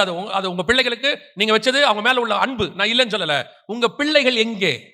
இவ்வளவுக்கும் யோசிச்சு பாருங்க. தகப்பன் எல்லாத்தையும் கட்டிட்டான், பையன் பண்ணி தவிடு தின்னுட்டு இருக்கான் உட்காந்து. அந்த தகப்பனுடைய இருதயம் எவ்வளவு கஷ்டப்பட்டு இருக்கும் பாருங்க. அப்பா எல்லா சொத்தையும் வச்சுக்கிட்டு உட்காந்துருக்காரு, பையன் எங்க இருக்கான்? பண்ணி தவிடு தின்னுட்டு இருக்கான். அப்பா உட்காந்துருக்காரு இங்க, அந்த அப்பா காத்துக்கிட்டே இருக்கிறாரு என்னைக்கு என் பையன் திரும்பி வருவான்னு. அதே தான் நான் உங்களுக்கும் சொல்றேன், உங்க பிள்ளைகள் பண்ணி தவிடு திங்க போயிடக்கூடாது, பிள்ளைகள் ஆண்டவர் விட்டு தூரம் போயிடக்கூடாது. கஷ்டம் என்ன செஞ்சாவது பிள்ளைகளை பரலோகத்துக்கு கூட்டு போயிருங்க. அதுக்கான வழிகளை நீங்க தான் செய்யணும். உங்க பிள்ளைகளுக்கு படிப்பு எல்லாத்தையும் ரெண்டாவதா வச்சுக்கோங்க. ஃபர்ஸ்ட் ப்ரிஃபரன்ஸ் ஆண்டவர் அப்படின்னு சொல்லி கொடுத்துருங்க. பைபிள் வாசிக்க சொல்லி கொடுங்க, டெய்லி பைபிள் வாசிக்கணும்னு சொல்லுங்க. பெற்றோருக்கு பிள்ளைகளை கண்டிக்கிறதுல கொஞ்சம் இந்த காலகட்டத்தில் கொஞ்சம் இருக்கு, எல்லாம் ஃப்ரெண்ட்லியா நடத்துறீங்க, நல்லது நடத்துங்க, வேணாம் சொல்லல. நீங்க ஃப்ரெண்ட்லியா இருக்கிறதுனால ஸ்பிரிச்சுவலா இருக்க கூடாதுன்னு அர்த்தம் இல்ல. ஃப்ரெண்ட்லியா இருங்க, ஸ்பிரிச்சுவலா இருங்க. ஸ்பிரிச்சுவல் விஷயத்துல கண்டிப்பா இருங்க, மற்ற விஷயத்துல ஃப்ரெண்ட்லியா இருங்க, ஒரு தப்பும் கிடையாது. அதனால தயவு செய்து உங்க பிள்ளைகளை கான்சென்ட்ரேட் பண்ணுங்க, பிள்ளைகளுக்கு நல்லா கொடுங்க, நல்ல ஜெபம் பண்ண சொல்லுங்க, பைபிள் வாசிக்க சொல்லுங்க, படிப்பையும் கொடுங்க, வேணாம்னு சொல்லவே இல்லை. இன்னைக்கு கடைசி காலத்துல எல்லார் வீட்டுக்குள்ளேயும் பாம்பு இருக்குது, டிவி வழியா போன் வழியா அப்புறம் வலைத்தளத்தின் வழியா உள்ளே பாம்பு இருக்குது. தயவு செய்து பாம்பை ஜெயிக்க சொல்லிக் கொடுங்க, அதோடைய வாழை நசுக்க சொல்லிக் கொடுங்க. முதலாவது காட்டு மிருகத்தை நீங்கள் ஜெயிக்க வேண்டியது எது தெரியுமா? இந்த பாம்பை ஜெயிக்க வேண்டியிருக்கு. அதான் ஃபர்ஸ்ட் இம்மிடியேட்டாக நீங்கள் செய்ய வேண்டியது. நான் ஒரு ஆலோசனையா சொல்றேன், உங்க வீட்டில் இன்னைக்கு நீங்க போய் முதல்ல ஃபேமிலி பிரேயர் ஆரம்பிங்க. இல்லாதவங்க இருந்தா தோத்திரம், பிரைஸ் தி லார்ட். இல்லாதவங்க ஆரம்பிங்க. ஒரு 1/2 மணி நேரம் தான், 1/2 hour. ஒரு 1/2 மணி நேரம் கூட கர்த்தருக்கு டைம் கொடுக்காத குடும்பத்தை ஏன் கர்த்தர் கொண்டு போய் 24 hours பரலோகத்தில் வைக்கணும் சொல்லுங்க? ஒரு 1/2 மணி நேரம் டைம் கொடுக்க முடியல ஆண்டவருக்கு. கொஞ்சத்தில் உண்மையா இருந்தால் அநேகத்தில் அதிபதியா வைப்பாரு. நீங்க ஒரு 1/2 மணி நேரம் கூட ஆண்டவருக்கு டைம் கொடுக்கல, அதனால கொஞ்சத்தில் உண்மையா இருந்தாலும் அநேகத்தில் அதிபதியாக வைப்பார். தயவு செய்து டெய்லி வீட்டில் ஆண்டவருக்கு ஒரு 1/2 hour கொடுங்க. தயவு செய்து உங்க குடும்பத்தை பாருங்க, ஆண்டவருக்கு நடத்துற வழியை பாருங்க, காப்பாத்துங்க. உங்க முழு குடும்பம் வருகிற போயிடணும். அல்லேலூயா. இல்ல பாம்பு தூக்கிட்டு போயிட்டே இருக்கும். 2வது வாசிங்க பார்ப்போம். 1 சாமுவேலின் புஸ்தகம் 17ஆம் அதிகாரம் 34வது வசனத்தை வாசிங்க. 1 சாமுவேல் 17:34 வாசிங்க. தாவீது சவுலை பார்த்து, உம்முடைய அடியான் என் தகப்பனுடைய ஆடுகளை மேய்த்துக் கொண்டிருக்கிற போது ஒரு விசை ஒரு சிங்கமும் ஒரு விசை ஒரு கரடியும் வந்து மந்தையில் இருக்கிற ஒரு ஆட்டை பிடித்து கொண்டது. நல்லா கவனிங்க. இது 2வது. தாவீது எப்பவுமே பைபிளை பொறுத்த வரைக்கும் இயேசு கிறிஸ்துவின் ராஜ்யத்துக்கும் அபிஷேகத்துக்கும் முன்னடையாளமானவன், நிழலானவன். அழகா ஆண்டவர் தாவீதை பத்தி சொல்வாரு. தாவீது செய்கிற ஒவ்வொரு யுத்தமும் கர்த்தருடைய யுத்தம்னு சொல்வார். தாவீது வாழ்க்கையில நடக்கிற எல்லா விஷயத்தையும் நல்லா கவனிச்சு பாத்தீங்கன்னா இயேசு கிறிஸ்துவுக்கு ரிசம்பலன்ஸாக இருக்கும். அவன் ஒரு ஆட்டை பத்தி பேசுறான். இப்ப இயேசு சொல்வாரு, காணாமல் போன ஒரு ஆட்டை பத்தி பேசுவார். அதை தேடவும் அதை ரட்சிக்கவுமே நான் வந்தேன் அப்படின்னு சொல்வார். இப்ப தாவீது இங்க சொல்றாரு, என்ன சொல்றாருன்னா, ஒரு ஆட்டை ஒரு தடவை சிங்கமும் ஒரு தடவை கரடியும் பிடிச்சிட்டு போயிருச்சு.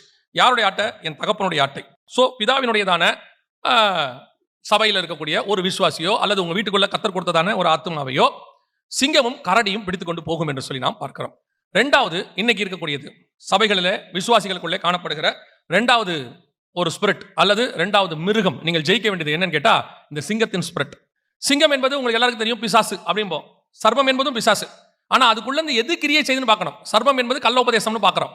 அதே மாதிரி சிங்கமும் எவனை விழுங்கலாம் என்று வகை தேடி சுத்தி திரிகிற பிசாசா இருக்கு. ஆனா சிங்கத்துக்குள்ள இருந்து என்ன கிரியை செய்து, என்ன விதமான காரியம் கிரியை செய்து அப்படின்னு கேட்டீங்கன்னா வாசிங்க.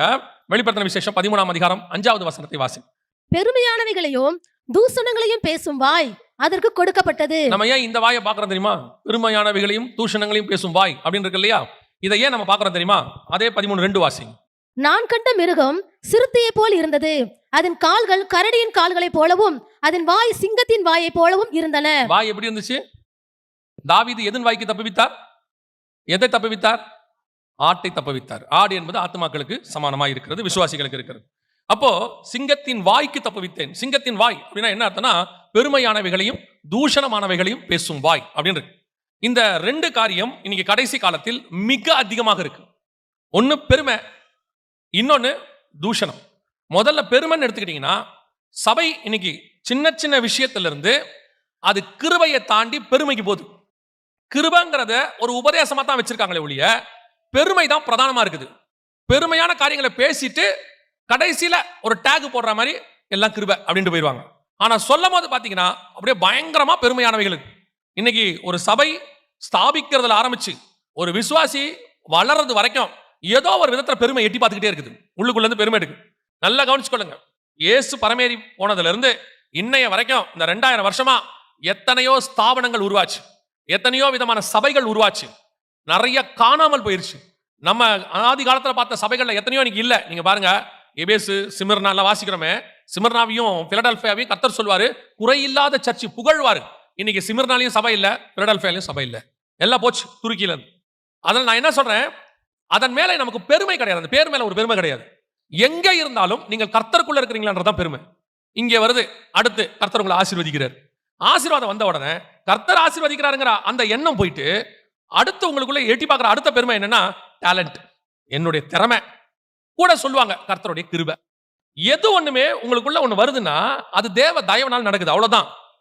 இங்க அப்படியே அந்த பெருமை என்ன பண்ணிடும் தெரியுமா? இது ஒரு டேஞ்சரான விஷயம். கர்த்தர் எதிர்த்து நிற்கிற மிக முக்கியமான விஷயங்களில் ஒன்று பெருமை. பெருமையானவனுக்கு கர்த்தர் என்ன செய்யறாரு? எதிர்த்து நிற்கிறாருன்னு இருக்க. இன்னைக்கு இந்த பெருமை அதிகமாயிட்டே இருக்கு. அப்படியே கொஞ்சம் கொஞ்சமா அப்படியே பிள்ளைகளுடைய படிப்பு மேல ஒரு பெருமை இருக்கு, அவங்க பார்க்குற வேலையில ஒரு பெருமை இருக்கு. நல்லா கவனிச்சுக்கொள்ளுங்க. எவ்வளவு பணக்காரனா இருந்து சோதோம்ல இருக்கிறதை விட கானானுக்குள்ள ஏழையா இருந்தாலும் நல்லது. இன்னைக்கு நிறைய பேருக்கு என்ன தெரியுமா? அந்த ஒரு படிப்புல ஒரு பெருமை இருக்கு. எது ஒண்ணுலுமே எந்த பெருமையும் நமக்கு கிடையாது. உச்சத்துல உட்கார வைக்கவும் தேவனால் முடியும். புழுதியிலிருந்து எடுத்து ராஜாக்கள் மத்தியில கர்த்தர் உட்கார வைக்க வல்லமை உள்ளவராக இருக்கிறார். அந்த ஒரு விஷயத்துல தான் தாவீது தப்பிச்சுக்கிட்டு போயிட்டே இருப்பாரு.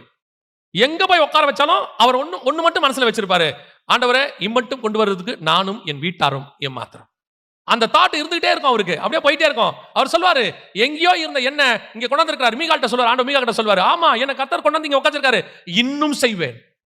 அந்த தாட் ஏறக்கூடாது. அதுதான் தாவீதுடைய பெரிய பிளஸ். எங்க போய் ராஜாவா இருக்கட்டும், பெலிஸ்தீனை ஜெயிக்கட்டும், அத்தனை பேரும் தாவீதுக்கு பயப்படட்டும். ஆனா அவன் என்ன சொல்லுவான் தெரியுமா? ஆடுகளுக்கு பின்னால் அலைந்து கொண்டிருந்தேன். அவ்வளவுதான், வேலை முடிஞ்சு. இந்த தாழ்மை இருந்துட்டே இருக்கணும். கர்த்தர் ஆசீர்வதிச்சாரா? உங்க பிசினஸ் ஆசீர்வதிக்கிறாரா? நல்ல உங்களை செழிப்பாக்குறாரா? சோத்திரம் சொல்லுங்க. இங்க படிப்பு பெருமை, பணப்பெருமை, எந்த பெருமையும் கிடையாது. எப்ப சபைக்குள்ள காலை வச்சுட்டோமோ அத்தனை பேரும் ஒரே தேவனுக்கு பிள்ளைகள். இங்க எந்த விதமான ஏற்றம் அந்த பாகுபாடு எதுவுமே கிடையாது. படிச்சவன் படிக்காதவன் பணக்காரன் ஏழை எதுவுமே இங்க கிடையாது. யாக்கோபு புத்தகம் அப்படித்தான் சொல்லுது. இங்க வந்து உட்காந்துக்கிட்டு உங்க பண பெருமையை, உங்க படிப்பு பெருமையை, உங்களுடைய ஆசீர்வாத பெருமையெல்லாம் இங்க காட்டாதீங்க.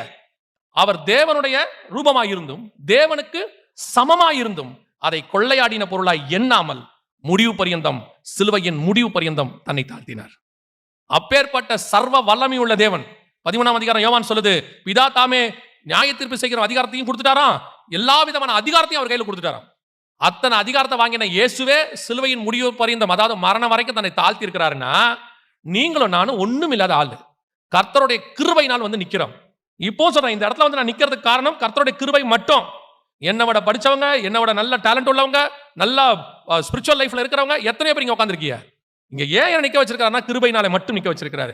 என்னைக்காவது நம்ம யார் தெரியுமா, நம்ம என்ன பிரசங்கம் தெரியுமான்னா ஆண்டவர் சொல்றாரு, உனக்கு முன்னாடி ஒரு ஆளை காட்டுறேன் பாரு. அதுக்கு தான் உங்களுக்கு சொல்றேன். சில ஆட்கள் ரொம்ப பெருமையா பேசி நான் என்னுடைய என்னது அப்படின்னாங்க, சொல்லி முடிச்சு அவ்வளவுதான். தயவு செய்து உங்ககிட்ட இருக்கிற அத்தனையும் கர்த்தர் கொடுத்தது, கர்த்தருடைய ஈவு. உங்களை விட டேலண்டான எத்தனையோ பேருக்கு கிடைக்காத வேலை நீங்கள் கர்த்தரை நோக்கி பார்த்ததுனால கர்த்தர் கொண்டு மேல உட்கார வச்சிருக்கிறார். சும்மா கீழே இருக்கிறவனை போட்டு என்ன பண்ணக்கூடாது, அப்படியே நசுக்க கூடாது. கூடுமான வரைக்கும் எல்லோரிடத்திலும் அன்பாகவே இருங்கள், தாழ்மையா இருங்க. தாழ்மை உள்ளவனை கர்த்தர் உயர்த்திக்கிட்டே போவார், இன்னும் உயர்த்திக்கிட்டே போவார். அல்லேலூயா. ரெண்டாவது அதே வசனத்தை வாசிங்க பார்ப்போம். 1 சாமுவேல் புத்தகம் 17:34 திருப்பி வாசி. தாவீது சவுலை பார்த்து, உமது அடியான் என் தகப்பனுடைய ஆடுகளை மேய்த்துக் கொண்டிருக்கிற போது ஒரு விசை ஒரு சிங்கமும் ஒரு விசை ஒரு கரடியும் வந்து மந்தையில் இருக்க ஒரு ஆட்டை பிடித்துக் கொண்டது. இந்த சிங்கத்தினுடைய ஆவி நமக்கு தெரியும், பெருமையானவைகளை பேசும் வாய் அப்படின்னு பார்த்துட்டோம். இந்த கரடியின் வாய் என்ன? ஒரு விசை சிங்கமும் ஒரு விசை கரடியும் பிடித்துக் கொண்டது, நான் அவைகளை அந்த ஆட்டை பிடித்துக் கொண்டது. அடுத்த வசனம், நான் அதை தொடர்ந்து போய் அதை அடித்து அதை அதன் வாய்க்கு தப்புவித்தேன். கரடியின் வாய்க்கும் சிங்கத்தின் வாய்க்கும் தப்பு வச்சிருக்கிறார். அப்ப கரடியின் வாய் என்பது எதை குறிக்கிறது? வாசிங்க, தானியேல் புத்தகம் 7ஆம் அதிகாரம் 5வது வசனம் வாசிங்க. பின்பு கரடிக்கு ஒப்பாகிய வேறே 2ஆம் மிருகத்தை கண்டேன். அது ஒரு பக்கமாய் சாய்ந்து நின்று தன் வாயின் பற்களுக்குள்ளே 3 விலா எலும்புகளை கவிக்கொண்டிருந்தது. எலும்பி வெகு மாமிசம் தின்னென்று அதற்கு சொல்லப்பட்டது. கரடியின் வாய் என்ன சாப்பிடும்? வெகு மாம்சம். இதை நீங்க உலக பிரகாரமாக எடுத்துக்கலாம் அல்லது ஆவிக்குரிய விதத்திலையும் எடுத்துக்கலாம். உலக பிரகாரமாக எடுத்துக்கிட்டீங்கன்னா கடைசி காலத்தில் இருக்கக்கூடிய மிகப்பெரிய பாவமாக வேதம் சொல்றது பெருந்திண்டி. மத்திய எழுதின சுவிசேஷம் 24, 37, 38 புசித்தும் குடித்தும்னு இருக்கும். அதுக்கு விளக்கமாக ஆண்டவர் என்ன பண்ணுவாரு, லூக்கா எழுதின சுவிசேஷத்துல அந்த புசித்தும் குடித்தும் அப்படிங்கிறதுக்கு 21ஆம் அதிகாரம் லூக்கா எழுதின சுவிசேஷம் 34வது வசனம் வாசிங்க. 21:34. உங்கள் இருதயங்கள் பெருந்திண்டியினாலும், அதான் புசித்து பெருந்திண்டியினாலும், வெறியினாலும், குடித்து லௌகிக கவலைகளினாலும், அதுதான் பெண் கொண்டும் பெண் எடுத்தும். இதுக்கான விளக்கத்தை கொடுத்திருப்பாரு, லூக்கால கொடுத்திருப்பாரு. மத்திய 24, 37, 38க்கு லூக்கா 21 விளக்கம் கொடுத்திருப்பாரு. புசித்து குடித்து பெண் கொண்டு பெண் எடுத்து. அப்போ இந்த புசித்து குடித்துங்கிறதுக்கான ஒரு அர்த்தம் என்னன்னா, வெகு மாம்சத்தை சாப்பிடு, நல்லா சாப்பிடு அப்படின்னு அர்த்தம். அது உலக பிரகாரமான பாவம் இருக்கும். ஸ்பிரிச்சுவலி யோசிச்சீங்கன்னா கடைசி காலத்துல மனுஷர்கள் எப்படிப்பட்டவங்களா இருப்பாங்கன்னா, தூஷிக்கிறவர்களாயும் வெகு மாம்சத்தை ஜனங்களை பட்சிக்கிறவர்களாயும் காணப்படுவார்கள். நீங்க தீமோத்தேயுக்கு எழுது 2 தீமோத்தேயு 3ஆம் அதிகாரம் 1-2 வசனம் வாசிங்க. மேலும் கடைசி நாட்களில் கொடிய காலங்கள் வரும் என்று அறிவாயாக. எப்படியெனில் மனுஷர்கள் தற்பிரியராயும் பணப்பிரியராயும் வீம்புக்காரராயும் அகந்தை உள்ளவர்களாயும் தூசிக்கிறவர்களாயும். என்னவோ தூஷிக்கிறவராயும். சிங்கத்தின் வாய்க்கு 2வது பார்ட், அதை நான் சொல்ல மறந்துட்டேன், அதை மட்டும் சொல்லிடுறேன். கரடி நம்ம கத்திரிஸ்தமானால் அப்புறம் பார்க்கலாம். அந்த சிங்கத்தினுக்கு 2வது என்ன இருக்குதுன்னு கேட்டீங்கன்னா, நம்ம வாசிச்ச வசனத்துல சிங்கத்தின் வாய் அப்படின்னு பார்த்தோம் இல்லையா, வெளிப்படுத்தல் 13:5. 1 பெருமையானவைகளையும், 2 தூஷிக்கிறதும். 2வது இந்த கடைசி காலத்தில் இருக்கிற மிக முக்கியமான விஷயம், விசுவாசிகளுக்குள்ள இருக்கிற விஷயம், தூஷிக்கிற சுபாவம். அதாவது தூஷிக்கிறதுனா என்னங்க, நாங்க புறம் பேசுறது யூசுவலா உங்களுக்குள்ள இருக்கு. சபையில உட்காந்து புறம் பேசுறதுன்னு ஒண்ணு இருக்கு, விசுவாசி குடும்பத்தை பத்தி பேசுறது இருக்கு, ஊழியக்கார குடும்பத்தை பத்தி பேசுறது, அது எல்லா காலத்திலும் இருக்கு. அது சரின்னு சொல்லல, தப்பு. சபைக்கு வருது நம்ம எதுக்கு வரணும், இன்னொரு குடும்பத்தை பத்தி பேசவோ இன்னொரு ஆளை பத்தி பேசவோ வரல. இங்க வந்தது கர்த்தரை ஆராதிக்கிறது, அதோட நிறுத்திடணும். ஆனால் இப்போ கடைசி காலத்துல பாத்தீங்கன்னா இந்த ஃபார்வர்ட்னு ஒன்று இருக்கு. அது ஃபேஸ்புக்கில் ஃபார்வர்ட் பண்ணுறீங்களோ அல்லது வாட்ஸ்அப்பில் ஃபார்வர்ட் பண்ணுறீங்களோ அல்லது யூடியூப்ல ஷேர் பண்ணுறீங்களோ, இந்த தூஷிக்கிறது இப்போ நிறைய ஆகிட்டே வருது. தூஷிக்கிறது இது கடைசி காலத்தில் இருக்கிற பாவம்னு 2 தீமோத்தேயு 3 அவர் சொல்றாரு, 1-2. இப்போ சபைகளை குறித்து, ஊழியக்காரர்களை குறித்து, விசுவாசிகளை குறித்து நிறைய தூஷிக்கிறது வந்துகிட்டே இருக்கு. இதை ஒரு வேலையாக இந்த ஆவி உடையவர்கள், தூஷிக்கிறதுக்குலாம் அந்த ஆவி வேணும், பிசாசின் ஆவி வேணும், இருந்தால் தான் செய்ய முடியும். சிலர் இதை என்ன சொல்றாங்கன்னா கண்டித்து உணர்த்துதல்ங்கிறாங்க. கண்டித்து உணர்த்துதல் வேறு, தூஷிக்கிறது வேற. கண்டித்து உணர்த்துனா என்ன? இப்போ ஒரு ஆள் தப்பு பண்றாரா, அவரை கூப்பிட்டு பா நீ இந்த மாதிரி பண்ற, பவுல் சொல்றாரு, நான் சொல்லல, பவுல் சொல்றாரு. அவர் சொல்றாரு, அவன் தப்பு பண்றானா அவனை கூப்பிட்டு சொல்லு, கேட்கலையா 2-3 பேரை கூப்பிட்டு சொல்லு, போய் சொல்லு, அப்படியும் கேட்கலையா அவனை அப்படியே ஆண்டவர்ட்ட ஒப்படைச்சிருந்தார். இவ்வளவுதான் அதோட ஃபார்முலா. ஒரு சிலர் என்ன நினைக்கிறாங்கன்னா, ஆரம்பிக்கும் போது தூஷிக்க ஆரம்பிக்கும் போது அவங்களுக்கு தெரியல. அவங்க என்ன நினைக்கிறாங்கன்னா, இவங்க தப்பு பண்றாங்க, என் இருதயம் பொறுக்கல, இவங்களை எப்படியாவது ஜனங்களை இங்க காப்பாத்துறேன் அப்படின்னு நினைச்சுக்கிட்டு அந்த ஊழியக்காரங்களை பத்தி கொஞ்சம் போடுறாங்க. இது ஆரம்பத்துல அவங்களுக்கு நல்லது மாதிரி தெரியுது. கிதியோன் ஏபோத்தை உண்டாக்கினா அது பின்னாட்களில் கன்னியாய் மாறியதுன்ற மாதிரி இவங்க பின்னாட்கள் என்னன்றாங்கன்னா இதை ஒரு ஊழியமா செய்ய ஆரம்பிச்சாங்க. அதுக்கப்புறம் திட்டுறதே வேலை, தூஷிக்கிறதே வேலை. அதுக்கப்புறம் என்ன ஆயிடுதுன்னு கேட்டீங்கன்னா, தூஷிக்கிறது ஒண்ணும் இல்லாட்டி தேடுறாங்க ஊழியக்காரனை பத்தி. அப்படியே ஏதாவது கிடைக்குமா, எந்த ஊழியக்காரன் கிடைப்பானா அவனை, ஏன்னு சொன்னா இன்னொரு அது அவங்க அப்படி இருக்கிறதுக்கு யார் காரணம்னா வேற யாருமே இல்ல, விசுவாசிகள் நீங்கள் மட்டுமே காரணம். ஏங்க எங்களை சொல்றீங்க, நாங்க என்ன பண்ணோம்? நீங்க அதை பாக்குறீங்கல்ல, அதனால தான் அவன் போடுறான். நீங்க நல்ல ப்ரோக்ராம் போட்டா பார்க்கவே மாட்டீங்க தெரியுமா? நீங்க ஒரு நல்ல செய்தியை, ஆவிக்குரிய செய்தியை போடுங்க, 500 பேர் பார்ப்பீங்க, இல்ல ஒரு 1000 பேர் பார்ப்பீங்க. ஆவிக்குரிய 7 வழிகள் போடுங்க, 1000 பேர் தான் பார்த்திருப்பான். பரலோகத்துக்கு செல்வது எப்படி, 2000 பேர் பார்த்திருப்பான். மகிமையின் மேல் மகிமை 750 பேர் பார்த்திருப்பான். இப்படி போடுங்க, அந்த ஊழியக்காரர் குடும்பத்தில் நடந்தது என்ன? அவரை காணவில்லை, 7000 பேர் பார்க்கறான். அந்த ஊழியக்காரர் என்னன்னா உனக்கு என்ன? இப்ப நீங்க என்ன பண்ண போறீங்க? தெரிஞ்சு என்ன பண்ண போறீங்க? அந்த இன்ஃபர்மேஷனை நீங்க தெரிஞ்சுக்கிட்டு என்ன பண்ண போறீங்க? அந்த இன்ஃபர்மேஷனுக்கு பேரு குப்பை. அந்த குப்பையை நீங்க மைண்ட்ல ஏத்திட்டு என்ன செய்ய போறீங்க? ஒரு நல்ல விஷயத்தை பார்க்க நீங்கள் தயாராக இல்லை. இந்த மாதிரி ஏதாவது வந்தாதான் நல்லா தெரிஞ்சுக்கொள்ளுங்க. நோவாவுடைய நிர்வாணம் அவருடையதான கூடாரத்தில் அவர் நிர்வாணமாய் தான் படுத்திருந்தார். படுத்ததுக்கு காரணம் திராட்சரசம் குடிச்ச மது வெறி. அது நோவாவுக்கும் தேவனுக்கும் உள்ளது. அவர் கூடாரத்துக்குள்ள போய் ஒருத்தன் பார்த்தான்ல, அது முதல் தப்பு. ரெண்டாவது, அதை கொண்டு போய் 2 பேருக்கு ஃபார்வர்ட் பண்ணால, அவன் தான் ஃபர்ஸ்ட் மெசேஜ் ஃபார்வர்ட் பண்ணவன். ஃபார்வர்ட் பண்ணால, அது ரெண்டாவது தப்பு. நோவா எந்திரிச்ச உடனே ஃபார்வர்ட் பண்ணவன சபிச்சிட்டாரு. ஆனா அதுக்கப்புறம் ஃபார்வர்ட் பண்ணாம டெலீட் பண்ணால அந்த மெசேஜ் 2 பேரு. சிச்சி இதெல்லாம் ஃபார்வர்ட் பண்ண வேண்டாம், டெலீட் பண்றான்னு போய் துணி போட்டு 3 நாள்ல அவனை ஆசீர்வதிச்சிட்டாரு. இவ்வளவே நீங்கள் ஃபார்வர்ட் பண்ற மெசேஜுக்கும் டெலீட் பண்ற மெசேஜுக்கும் கிடைக்கிற கிரெடிட்ஸ். ஒருத்தனுடையதான பாவத்தையோ ஒருத்தனை பத்தி தூஷிக்கிறதையோ அது விசுவாசியோ, நான் வெறும் ஊழியக்காரன் சொல்லல, சக விசுவாசியோ செய்யும் போது வெரி கேர்ஃபுல். சபைக்குள்ள ஏதோ ஒரு விசுவாசியோட பையனோ பொண்ணோ ஏதோ ஒரு தப்பு பண்ணிட்டாங்க, அந்த பிள்ளைகளுக்கு ஜெபம் பண்ணுவீங்களா, இல்ல அதை எடுத்துக்கிட்டு சபை முழுக்க பரப்புவீங்களா? சபையில ஒரு தப்பு நடக்குது, யாரோ ஒருத்தர் வாழ்க்கையில் ஏதோ நடந்துச்சு, ஒரு தப்பு செய்யாதவங்க யாரும், அதான் திருப்பி சொல்வேன், தப்பு செய்யாதவங்க யாரும் ஏதோ நடந்துருச்சு, இமிடியேட் நீங்க என்ன பண்ணணும் தெரியுமா? அதுக்காக உங்க இருதயம் பரிதவிக்கணும். அதுதான் கிறிஸ்துவின் இருதயம். அதை தூஷிக்கிற தோணம் வருதுன்னா அது பிசாசின் இருதயம். இன்னொருத்தர்கிட்ட சொல்லி அதை கேவலப்படுத்தணும்னு நினைச்சினா அது பிசாசின் இருதயம். இல்ல, ஐயோ ஆண்டவரே இவங்களை காப்பாத்துங்க, அந்த சகோதரி உடஞ்சிடுவாங்களே, அந்த சகோதரன் உடஞ்சிடுவாரு, அந்த குடும்ப சபைக்கு வராம போயிடுமே, அப்பா அவங்களை நீ போட்டு முழங்கால் போட்டினா யாரும் பார்த்திருக்க மாட்டாங்க. ஏன், அந்த குறிப்பிட்ட குடும்பம் கூட பார்க்காது, ஆனா பரலோகம் உன்னை வாட்ச் பண்ணிட்டே இருக்கும். இவனுக்கு இவ்வளவு நல்ல இருதயம் இருக்குன்னு கர்த்தர் உன் குடும்பத்தில் அந்த ஆசீர்வாதத்தை கட்டளையிட வல்லமை உள்ளவராக இருக்கிறார். இயேசுகிட்ட ஒண்ணே ஒன்று கத்துக்குங்க, நான் முடிச்சுறேன். தன்னை ஒருத்தன் மறுதளிச்சுட்டான், ஒரு தடவைக்கு 3 தடவை மறுதளிச்சுட்டு அடுத்து அவனை வர சொல்றாரு. அவன் வரான் பார்க்க அவரை, நீங்க போய் பாருங்க, ஒரு தடவை கூட ஏன் அப்படி செஞ்சேன்னு கேட்க மாட்டார். ஒரு தடவை கூட கேட்க மாட்டாரு. மறைமுகமாகவும் கேட்க மாட்டார், நேரடியாகவும் கேட்க மாட்டார். அவங்ககிட்ட கேட்பாரு, என் ஆடுகளை, எவ்வளவு பெரிய பொறுப்பு திருப்பி கொடுக்குறாரு பாருங்க. அவன் நம்மளா தான் என்ன பண்ணுவான், மறைமுகமாவது ஒரு குத்து குத்திடுவான் இல்லையா? மறைமுகமா என்ன செஞ்சிருவான், குத்திடுவான். ஒரு பையன் தப்பு செய்யறானா அவன் ஏன் பையன் தப்பு செய்யறான்னு தான் பார்க்கணும், அவன் திருந்தணும் தான் நினைக்கணும். ஒரு 15 வருஷத்துக்கு முன்னாடி ஒரு வாலிப பிள்ளை பையன் ஒருத்தன் ஊழியத்துக்கு வந்த புதுசுல ஒரு தப்பு பண்ணிவிட்டான். ஒரு பாஸ்டர் கூப்பிட்டு என்ன சொன்னாரு, அந்த பையன் தப்பு பண்றான், அவனை இது பண்ணுங்க, அந்த பையன் அப்படி பண்ணுங்க. என்ன சொன்னார்? நான் சொன்னேன், அந்த வயசுல அவன் அந்த தப்பை தான் செய்வான். யார் செய்யல, அவனை திருப்பி உருவாக்கணுமா இல்ல அவனை கொல்லணுமா? நான் சொல்லுவேன், இன்னைக்கு அவன் திருமணமாகி பிள்ளைகளோட நல்ல ஊழியம் பண்ணிட்டு இருக்கான். அன்னைக்கு மட்டும் அவனை கொண்டு இருந்தோம்னா அவன் ஆண்டவரோட தூரம் போயிருப்பான். கிறிஸ்தவம் என்பது விழுந்தவனை கல்லெறிந்து கொள்ளுவதல்ல, விழுந்தவனை எழுந்து நிற்க பண்ணுவது. அதான் கிறிஸ்தவம். சபைக்குள்ள ஒருத்தர் கூட தூஷிக்கிறவளா இருக்கக்கூடாது. ஒருத்தரை பத்தி இன்னொருத்தர் பேசாதீங்க. ஒருத்தரை பத்தி இன்னொருத்தர் பேசுறீங்கன்னா நல்ல விஷயங்களை மட்டும் பேசுங்க. பைபிள் அதான் சொல்லுது, பக்தி விருத்திக்கு ஏதுவான நல்ல வார்த்தைகளையே பேசுங்கள். தூஷிக்கிறது பிசாசின் சுபாவம், அதை மன்னித்து மறப்பது கிறிஸ்துவின் சுபாவம். நீங்கள் கிறிஸ்துவின் சாயலுக்கு ஒப்பாய் மாறணும். இல்லைன்னா அந்த சிங்கத்தினுடையதான ஆவி, அந்த கரடி, அந்த சிங்கம் உங்களை ஜெயிச்சிரும். காட்டு மிருகம் என்ன செஞ்சிடும், ஜெயிச்சிரும். ஒருவேளை இது வரைக்கும் யாரையாவது அப்படி பேசியிருந்தீங்கன்னா, யாரை பத்தியாவது பேசி அவங்க இருதயத்தை புண்படுத்தி இருந்தீங்கன்னா, தைரியமா போய் மன்னிப்பு கேட்டுருங்க. அந்த மன்னிப்பு உங்களையும் உங்கள் குடும்பத்தையும் காப்பாத்திரும். இல்ல அவங்க செஞ்சது அப்படித்தான், எனக்கு தெரியும், அவங்க உண்மைதான் செஞ்சாங்க. ஆமா, அவங்க உண்மைதான் செஞ்சாங்க.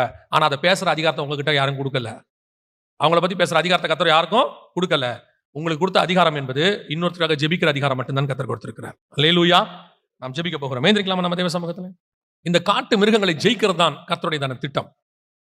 ஆரம்பத்திலிருந்து அந்த மிருகம் முதலாம் ஆதாமை ஜெயிச்சிருச்சு.